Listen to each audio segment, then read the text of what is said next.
You're listening to the 95 Podcast from the team at 95 Network, where we host conversations specifically designed to support leaders in small and mid-sized churches.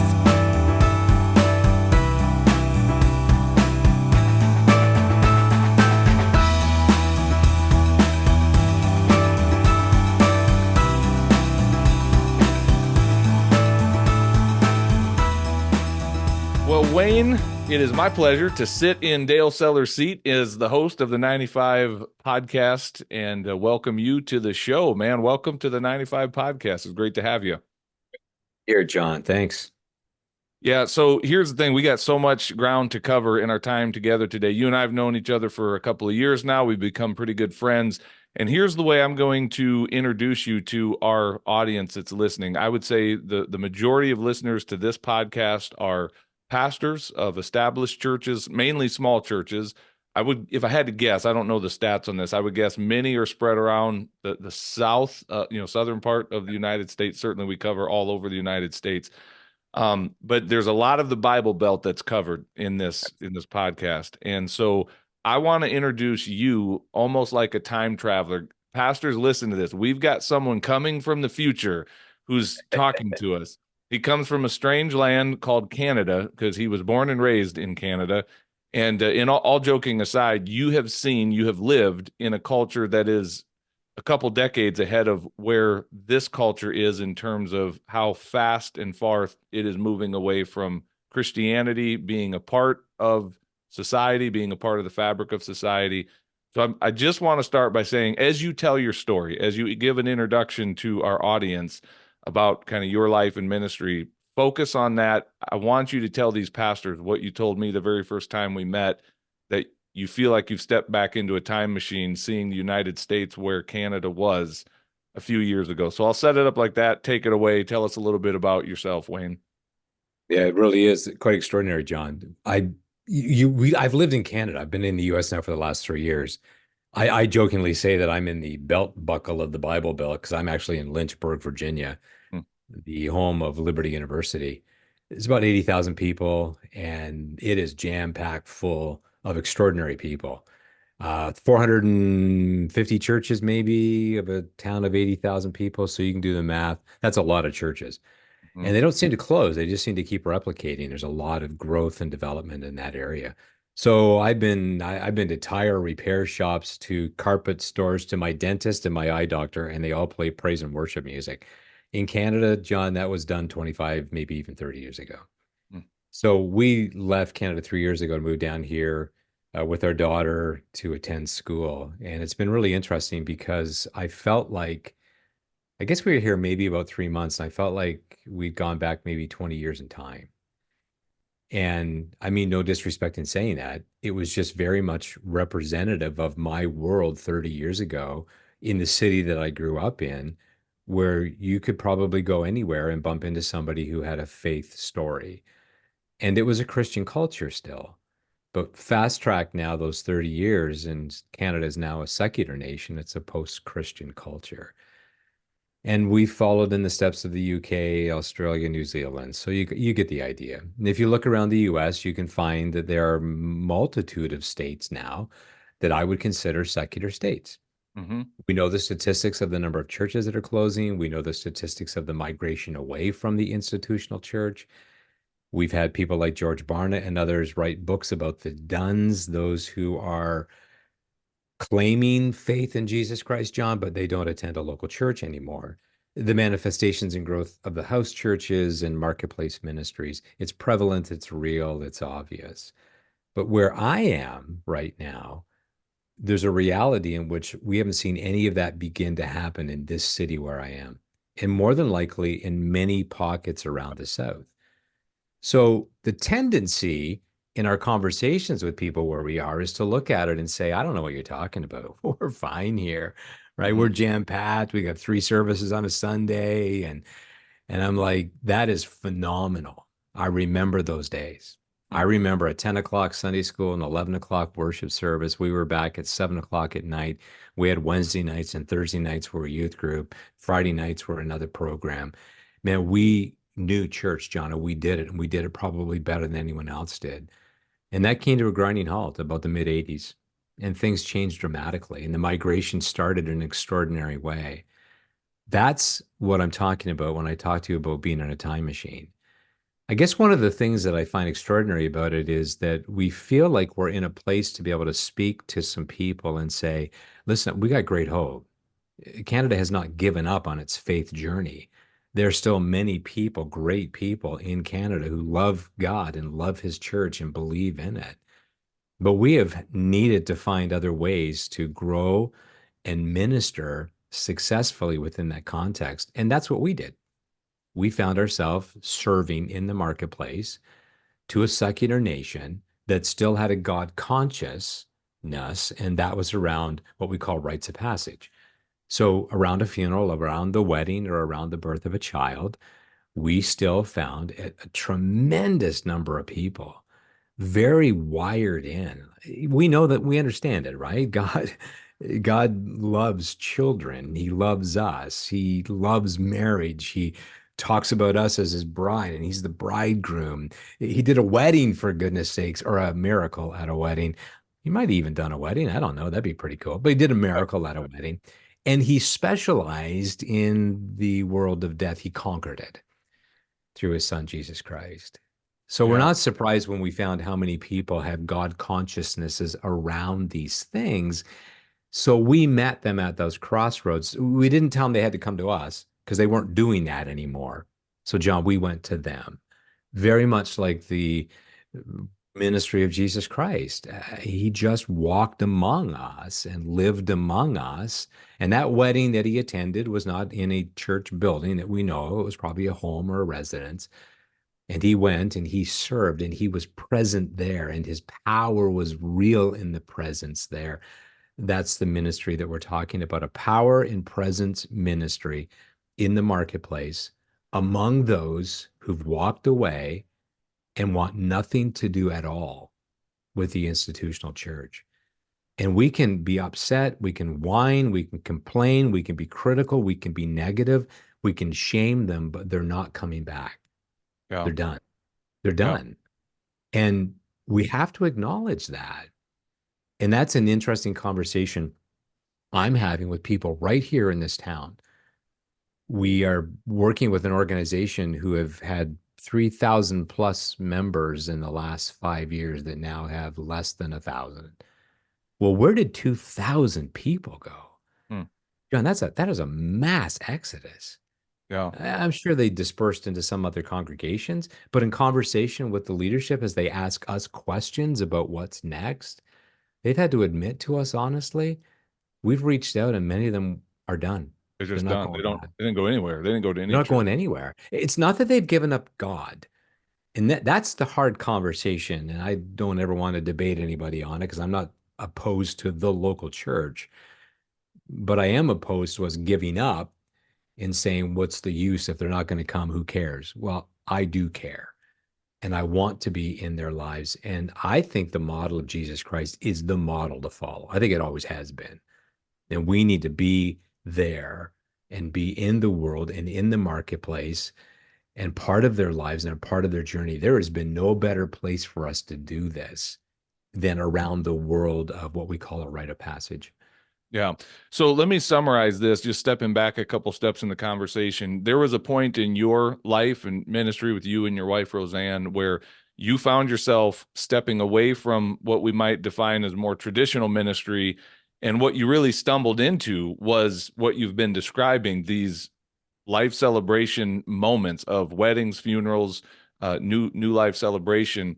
And what you found was an incredible ministry, like an incredible pond to fish in for ministry. And what you really ended up building over the last few decades in Canada, Celebrating Life Ministries, has grown into this phenomenal organization that is ordaining and certifying legally in Canada. That's kind of a different animal in Canada than it is in the United States as far as what the government requires. And you guys are right in the thick of it. You can describe some of that, but then I want to shift and talk about the value that you still have to offer in the United States. There's some differences, but before we get too deep into the weeds on that, I really want to just stay at this point of like ministering to people at those, what you call the crossroads of life, where Jesus they have a God consciousness around these moments of marriage and death and new life. And so tell us just a little bit in more detail about Celebrating Life Ministries, what it is you built in Canada. Obviously, we know it's dealing with those life moments, but why is that such a pivotal time to come alongside of unchurched people, de-churched people, non-religious, non-believing people, and have an incredible opportunity to minister to them in that moment? You have 100 years of history where people went to the church to find someone to help them with that. So we do have a cultural history and a cultural sense and awareness that says, oh man, I don't have clergy anymore. So what am I supposed to do? Well, as the mass exodus reached its apex, its pinnacle point in the late 90s, early 2000s, we were right there. And what happened was we recognized the statistics came out. Actually, some Canadian, Reg Bibby's his name, had done some social, he's the Canadian George Barna, and he had determined that 96% of Canadians are disconnected from faith communities. And the 4% that are connected are actually connected. They're actually really, really connected.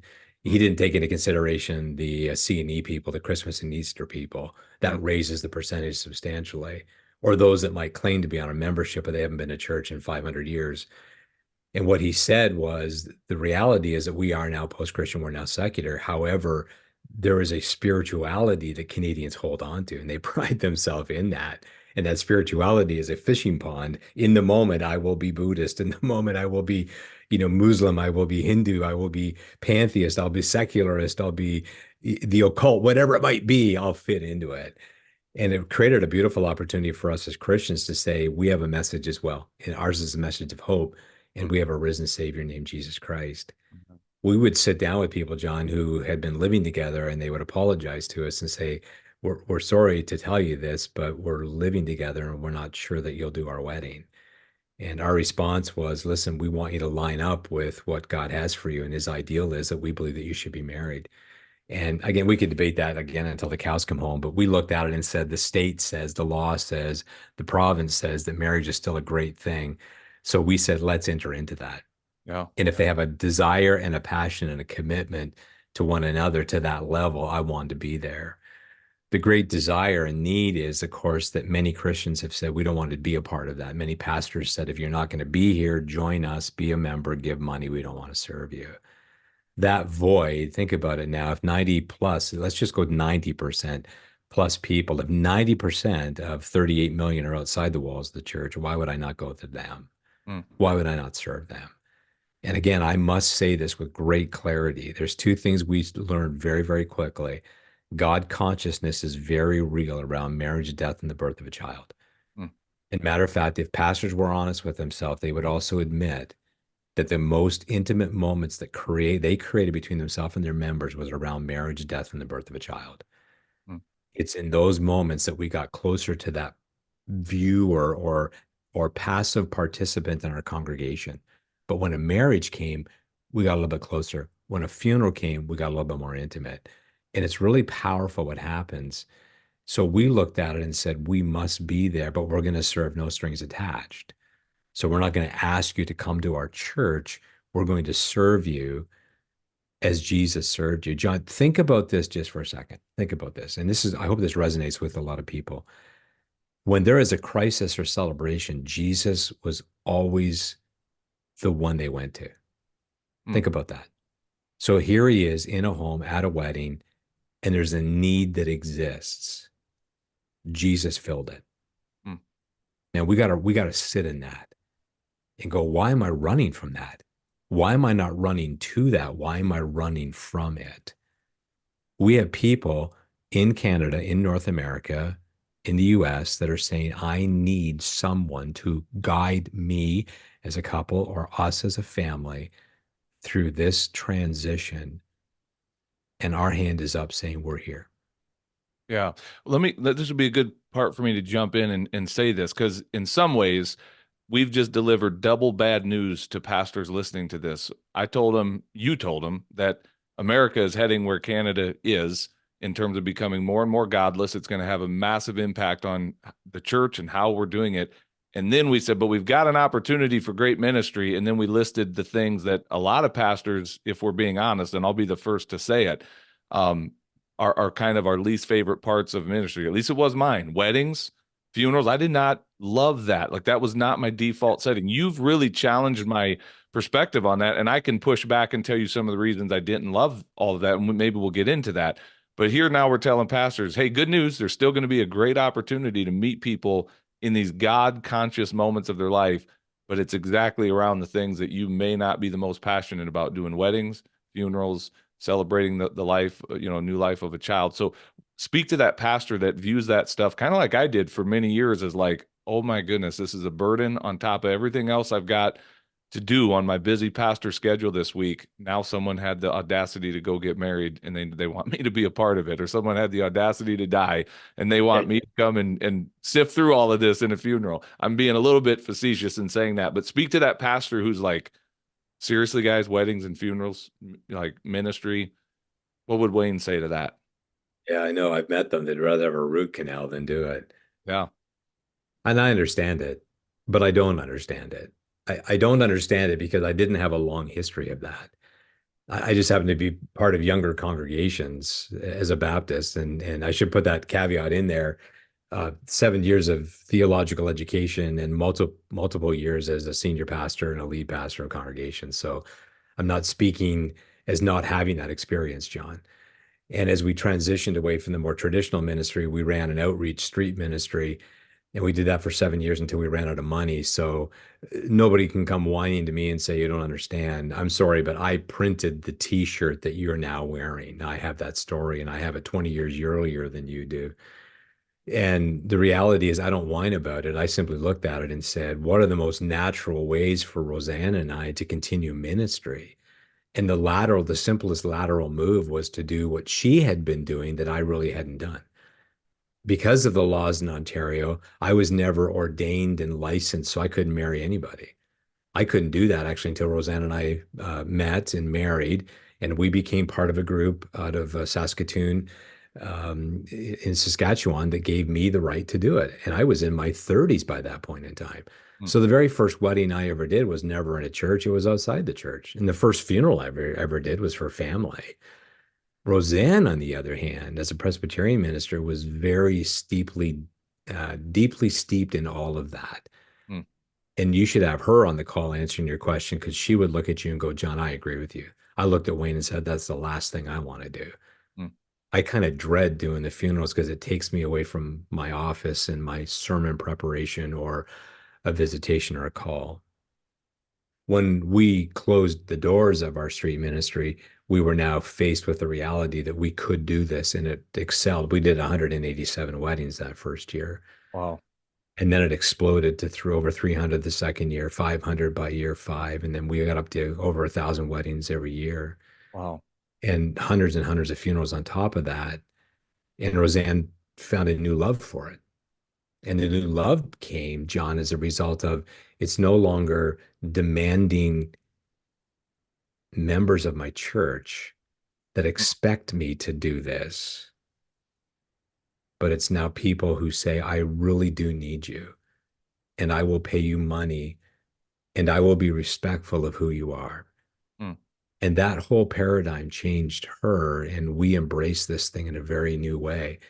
My message to the person that doesn't want to do it, there's two things I would say.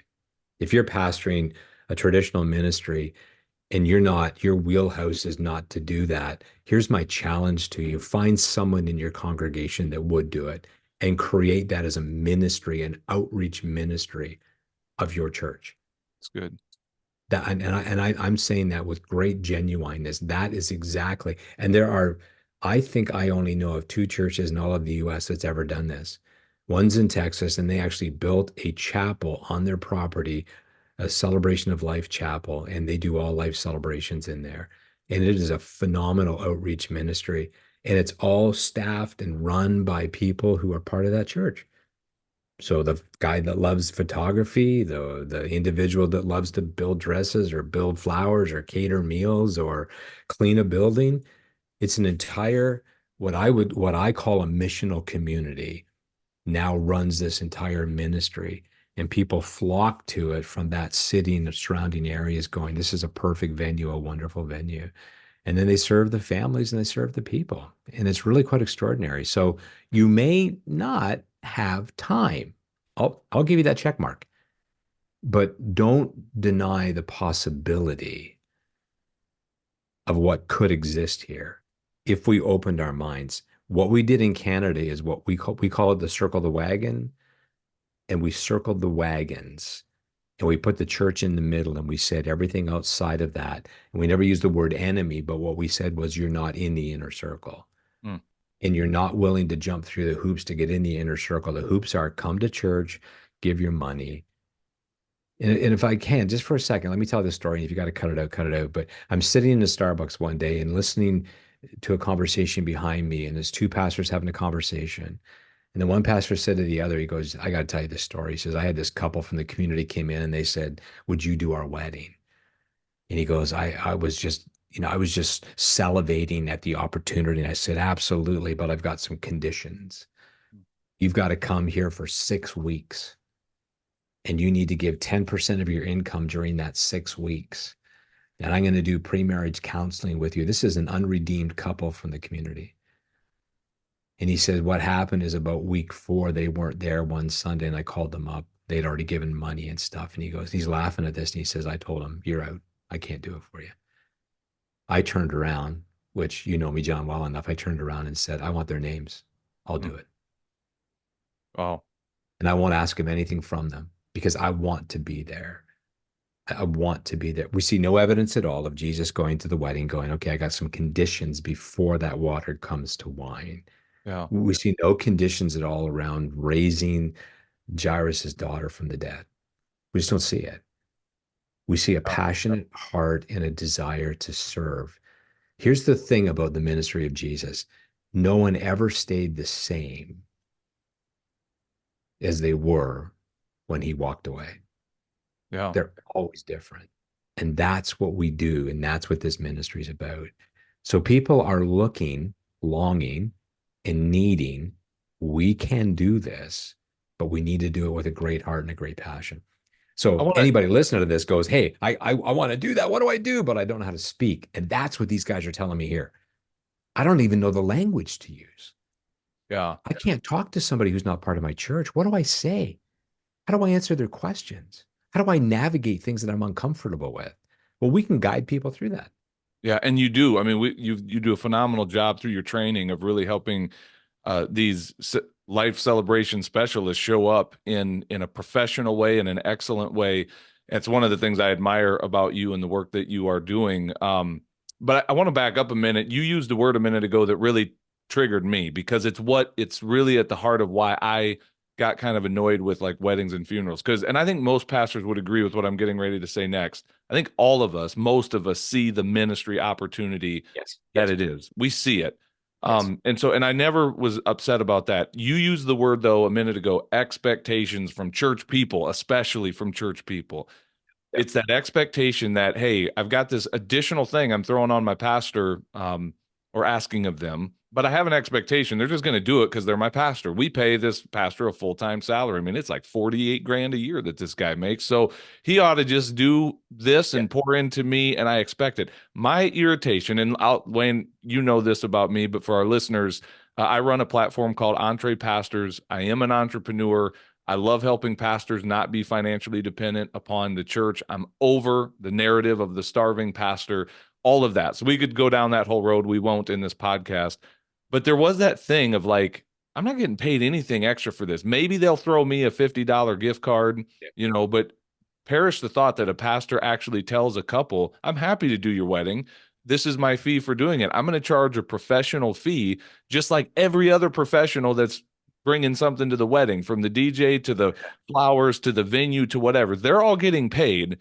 You expect me to come and do it absolutely free of charge or for a $50 gift card, if you're so generous. And that kind of irritated me, just that expectation of like, hey, come running when we need you, pastor. So when you and I first connected, it was honestly my initial interest was the entrepreneurial side of what you're doing. Because while the ministry is real, yes, and the impact is real, yes, and we're going to share some of those stories here in just a minute of impact, you're not proposing that pastors just go do this free of charge just because they should, because it's ministry, and after all, we should be broke in ministry and like it. Like there's a business model around what you guys have built, a very profitable one, and the ministry goes hand in hand with it, which is, that resonates with what I do as far as the entree pastor side of things. So maybe speak to that for a minute, that pastor that has kind of been like where I was, like, I'm tired of being asked to do this for nothing.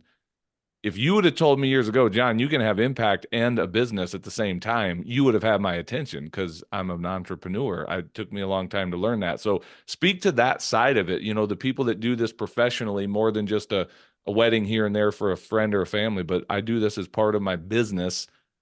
Tell us about the business side of this, if you wouldn't mind speaking into that. Yeah, that's a great question. And there is great business in this. The one funny thing that we use this mantra all the time is that if you have no wedding officiant, you have no wedding. You have a wedding themed party. So if you don't have somebody there to legally do it, so we're actually the only part of the day you have to have. So you could give up everything. Just have a couple there, a couple of witnesses there, bring your marriage license, bada boom, bada bing, it's all over. But you can't do that with a photographer or a DJ, unless the photographer happens to be somebody who's doing the wedding as well. So at the end of the day, we play a very important role, but we're 1.1% or 1.2% of the entire budget. Yeah. So we're the smallest part that's ever paid. You're laughing. I'm not laughing. That makes me angry. I'm glad we're fixing it. I know. I laugh at it because we've ticked off so many people in the entire world by making a statement like, and COVID proved it actually for us, that nobody else had the right to even participate in weddings except those who were legally authorized to do so. So I thought that was kind of funny. At the end of the day, people were really made aware of the fact. Here's the thing. They're paying money for everything. Yeah. The issue is not the couple. The issue are not the families. The issue is us. It's the pastor, it's the clergy, it's the minister, the rabbi, the imam, the monk, the Buddhist priest, whatever you want to call it. We're the ones that are struggling with this. And we need to get past that. So it starts with us. It starts with the mindset of being able to say, I'm not robbing somebody. I'm not prostituting myself. I'm not stealing from anybody. I am literally being compensated for something that they are more than willing to pay for. Yeah. You look at a bridal book and a bridal magazine, I blame them as well. They're part of the contributing problem, but I ignored them pretty quickly and said, you know what, you guys are wrong. We're worth every cent of it. So we started at I don't know, maybe $200 a wedding. And I said to Roseanne, $50 every 6 months. And we just kept going and going and going and going. And every time you raise it by $50, you're thinking, oh, everyone's going to walk away. No one walked away. Matter of fact, our numbers went up and up and up and up and up. Wow. Here's the thing. You do it for free. People that do things for free, that's how they value themselves. Yes. They have no value. It's valueless. So the couple or the people that we're serving believe that with exactly the same mindset. There's also a funny thing about this too. And it's, well, maybe it's not funny. I don't know. But let's be honest. Churches are closing their doors because of financial reasons, and pastors are becoming bivocational because there's no longer any money there. The mindset of not having money or asking for money is actually killing the institution. Yeah. We are so wound up, and I mean no disrespect in saying this, but there are two aspects of this. The family at the wedding they could have just sat there, had a prayer meeting, and hoped that maybe the water turned to wine. There was actually a tangible action that had to take place. Somebody went and got the Savior and said, come and do something. An action was taken. Does that make sense? Yeah. And I'm not blasting faith at all. Have your faith, but you better put some action behind it, as James says. You better start putting some feet to this stuff. Right. So if you're poor and have no money, do something about it. And one of the best things you can do is to say to couples, I would love to serve you, and it's going to be $550 or $600 for me to come. And don't make any apologies. Amen. Like none. Now, people of the congregation, we did it to ourselves. I've looked at the multiple pastor sites that advertise looking for ministers, and a lot of the churches say one of your jobs will be to do weddings and funerals. I would be saying right out of the gates, you know what? Either hire someone to do it because I'm going to be busy preparing sermons or doing something else, or I want to do that, or let's make a missional community. Let's make it their responsibility to do it. There's nothing in the Bible anywhere that says that religious professionals have the right and authority only to do a wedding or a funeral or a baby dedication. That's absolute nonsense. You can't find it in the Bible anywhere. I challenge somebody anywhere Tell me where that's true. Yeah. So because that's not true, and because of the fact that even in Jesus' time it was familiar or tribal, that's what we need to go back to. We need to go back to training, equipping and certifying people, educating people to step into this arena. For the pastor, right, get over it and literally step into that confidently and say, I would love to do this. And if you did 15 or 20 a year, for some, that would be all they need to just maintain Huge. themselves forward or move themselves forward to continue to stay in the ministry where they are. And it Yeah. doesn't And take hours to do it. doing something that, again, they already are skilled at doing it. It Mm-hmm. fits so Mm-hmm. well with your role as a pastor, and to be there with people at these major moments in their life, and then to also make some respectable income alongside of it. That's why I love what you're doing. And by the way, Wayne, I'm keeping an eye on the time because I want to make sure we save some time for some stories of impact that you've had over the years and that you've seen in this ministry. But there's one more big theme I want to get to. And that is, I really want people to understand the fact, first of all, that you are building what you built in Canada. You're bringing it here to the United States. And in full disclosure, I get to be a part of this thing, man. Instead of calling it Celebrating Life Ministries, we're calling it Life Celebration Ministries. And again, the difference is a little nuanced because in Canada, people needed you and your organization because essentially you were a certifying organization and ordaining people to actually legally be able to go do weddings and funerals. In the United States, that's not necessary. But here's the value that we're providing through Life Celebration Ministries. And I want you to speak to that, the resources that people have at their disposal when they come up and join a part of the team. Like, they get trained not just in showing up as, these are my words, not Wayne, so you can be mad at me, everyone, with what I'm getting ready to say next. Not showing up like the dorky pastor who's just going through the motions, but actually showing up like a professional that is there to serve at the highest level. And then you've given them some resources to really serve those couples at a very high level that's going to set them apart from many, many other, wedding officiants in their region, in their area. So if you would speak a little bit about that, the resources, the training that you help. And it's not just pastors, it's anybody even beyond that who, like you say, if they have a heart to serve other people in these moments, we'll train them and we'll certify them and we'll unleash them to go do ministry in the name of Jesus. But what are those resources that you offer? The standard of measurement of success has always been, if you're just a little above suck, you're amazing. You got to think about that. Let that sink in for a bit. And they're not talking about the wedding. They're talking about the person that delivers the wedding, the officiant, the celebrant, the whatever you want to call them, the weddings, the funerals, the new life celebrations. It's that they're talking about. It's that individual. And the frustration that people have is that they are maybe showing up and it's pretty obvious they don't care. They don't want to be there, or they're not showing up, or they had a better opportunity, or they're late, or they insert name in a little book, the minister's manual, which I wish I could burn those things. The person that shows up and doesn't get the name correct, the arrogance, all of these things were the feedback from individuals that came to us. So we looked at it, took all of the things that people were saying we don't like, and we changed it all. One of those key things was that we needed to meet with people and we needed to build a relationship with them. That became priority number one. And as we did that, John, the more we did it, the more we realized we've got some great resources that we can make available to the couples. So we built this world-class website that's just filled with thousands and thousands and thousands of ceremony options. Couples we could have tripled our fee at that point in time as soon as that website was built. Our value went up that much. And people came to us saying, we know that you're the people that have that website and no one else has. It's password protected. You book the services of an individual who's part of Life Celebration Ministries. You who was registered with us, certified with us, you get access to that, so do your couples. And then what we do is we built this amazing training system. And we've trained thousands of people, like literally thousands, both in the wedding and the funeral side of it. And the system works, if I can use that proper language. Yeah. But let's be honest, as church people, as pastors, we understand programs, right? I mean, how many people flocked to Willow Creek and wanted to know the model, or how many went to Saddleback Valley, or how many went to whatever, Mars Church, or whatever it might be. We have a tendency to say, that seems to work.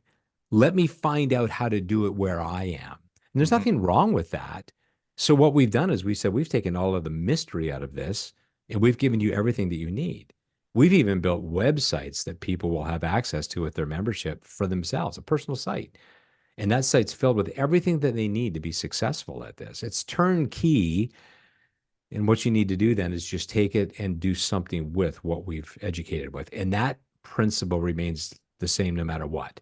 You could Yeah. learn something great from an organization, but if you don't take it back to your church and implement it, then nothing's going to happen.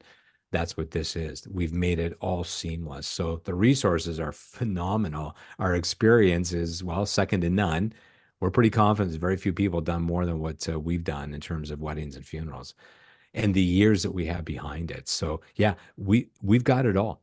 There's Yeah. really nothing missing that we know of. I'm Well, sure. seriously, one of the things that immediately when I met you and started to hear your story and you started to share the vision for maybe bringing something like that here to the United States, and you really questioned the value of it. If I can just be transparent, Wayne, Yeah, you were like, yeah. I don't know that America would want or need this. And from day one, I saw the value in this and what you're doing. I'm attracted to excellence.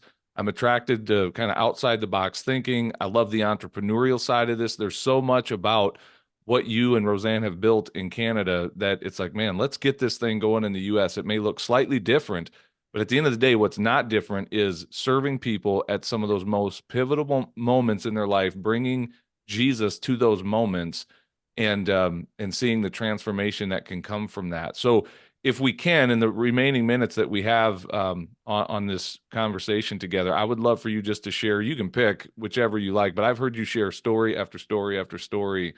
And by the way, maybe I should just say this too. You and I recorded a very small mini series of podcast episodes. If someone's attracted to this, like we call it the Life Celebration Podcast.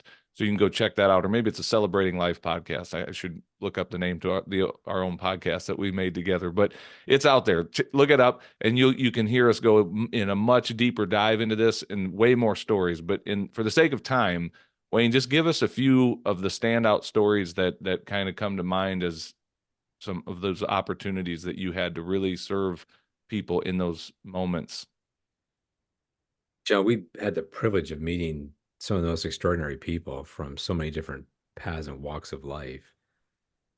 I think maybe, I mean, there's so many stories. I'll just one very, very quickly that just comes to mind instantaneously was a couple had come into our office where we were, and they came in with a marriage license in hand, and he was in his work boots and his jeans and his t-shirt, and he was a farmer, and it looked like he had just stepped off his tractor. And she was not dressed up at all. She was in tow, and they came in, and he said, "We need to get married." And they were well into their 60s at this point in time. And I said, "Absolutely." And just out of curiosity, I said, "What's the story? What's up?" And he goes, "I was just driving my tractor in the field today." And he goes, "I realized we've been living together for 25 years and I've never asked her to marry me." Hmm. And he says, "I stopped the tractor in the middle of the field and I walked all the way back to the house and I went inside and with tears in my eyes, he said, 'I'm so sorry. I love you with all of my heart.' And he goes, 'I have no idea why I've never asked this, but will you marry me?'" Wow. She said, "Absolutely." And they left the house just like that. They went right to the city hall, which was beside us. They got their marriage license. They came to our office because we were right beside City Hall. And they're telling us the story, and we're fighting back the tears, and they're crying, and she's crying, and he's crying. The story is absolutely amazing. And I said, "Why today?" And he goes, "I have no idea. Something inside of me told me that this is what I need to do." Hmm. And I remember, standing there looking at them go, it wasn't something, it was someone. Yeah. It was your creator, and he spoke to you. One of the girls in our office owned a flower shop, and she said, "Hang on a second." The flower shop was literally in the alleyway behind us. She ran, made a bouquet, brought it back, gave it to the bride. Hmm. And she goes, "No one's getting married without a bouquet." Hmm. And we did their wedding that day, and the tears flowed, and the joy was it was palpable. It was so real in the room.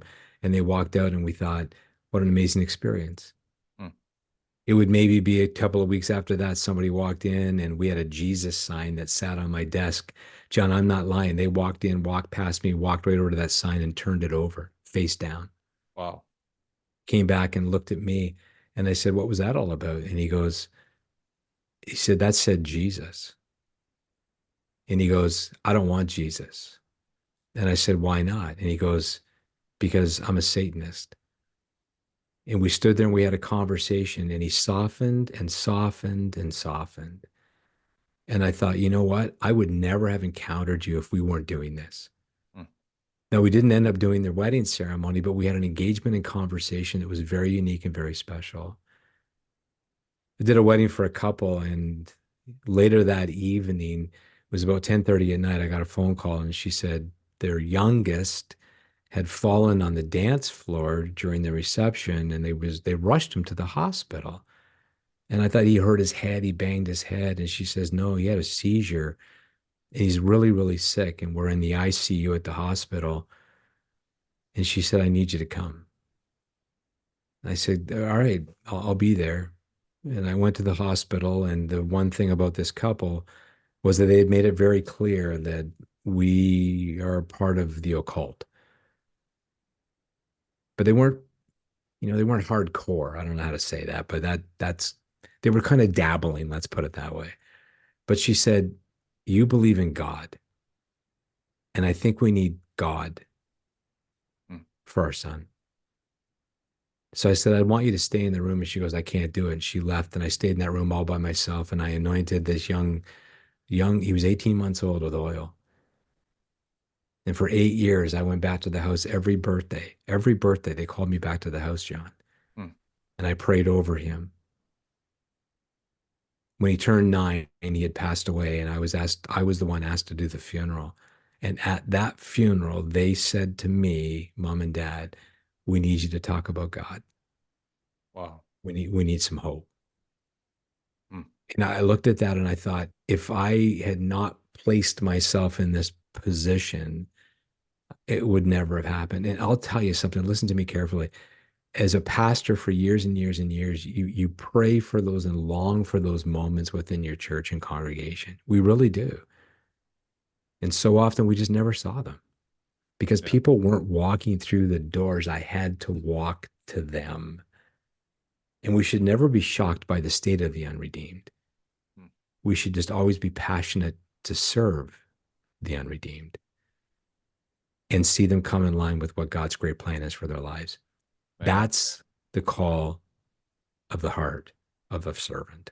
That is powerful, man. I've heard you tell that story multiple times and many others like it, and I still get choked up every time I hear that. So I don't know how you tell that without crying, man. That's powerful stuff. But the tears flowed many, many times.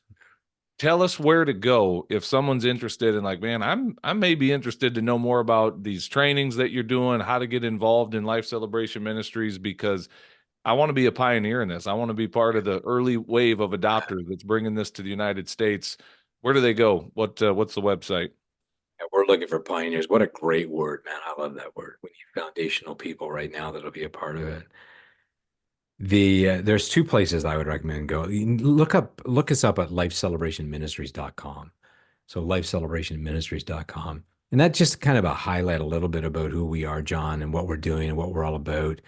It talks a little bit about our faith and value statements, gives a little bit of insight about how we do it, talks a little bit about the 3 areas the disciplines that we're focused in on, and that's hatch, match, and dispatch, right? Marriage, death, and the birth of a child.